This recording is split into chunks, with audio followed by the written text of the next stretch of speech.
এখন আমরা এটাও হয়ে গেছে কাইটা 10 মিনিটের জন্য এটা একটু ঢেকে রাখলাম। 10 মিনিট হয়ে গেছে। এখন এটারে ছোট ছোট করে একটা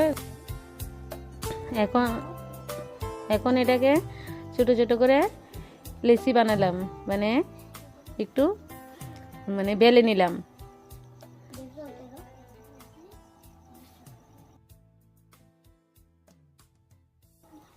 এখন এটার মধ্যে 1 চামচ করে পুরটা দিয়ে দিতেছি, দিয়ে এটাকে একটা চিংড়ি মাছের আকারের মতো বানাইতেছি। চিংড়ি মাছের মতো বানাইতেছি।